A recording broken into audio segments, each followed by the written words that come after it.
વડગામ તાલુકાના કાલેડા ગામમાં યોજાયો રક્તદાન કેમ્પ। ભૂમિ વોલિયન્ટરી બ્લડ બેંક પાલનપુર દ્વારા 10 થી 5 ને રવિવારે સવારે 9 થી 1 વાગ્યા સુધી રક્ત એકત્ર કર્યું હતું। કાલેડા સેવક ફાઉન્ડેશનના કાર્યકરો દ્વારા છેલ્લા 5 વર્ષથી કરાય છે આ આયોજન। 10 મે ને રવિવારે યોજાયેલા આ પ્રોગ્રામમાં 70 બોટલ બ્લડ એકત્ર કરવામાં આવ્યું।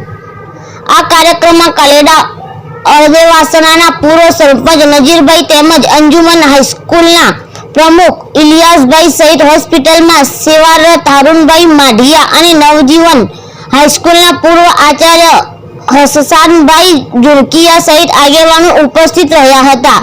સેવક ફાઉન્ડેશનના પ્રમુખ અસરારભાઈ ઢુક્કાએ સૌનું સ્વાગત કર્યું હતું અને તમામ રક્તદાન કરનારને સંસ્થા વતી દિવાલ ઘડિયાળ તેમજ સર્ટિફિકેટ ભેટ આપવામાં આવ્યું હતું। 2021 થી આજ સુધી 200 થી વધુ બ્લડની બોટલો લોકોની સેવામાં આપેલ। કાલેડા પ્રાથમિક શાળામાં કેમ્પનું સુંદર આયોજન કરવામાં આવ્યું હોવાનું મંત્રી ફારૂક પરબડિયાએ જણાવ્યું હતું। રિપોર્ટર ફારૂક મેમણ ખેરાલુ।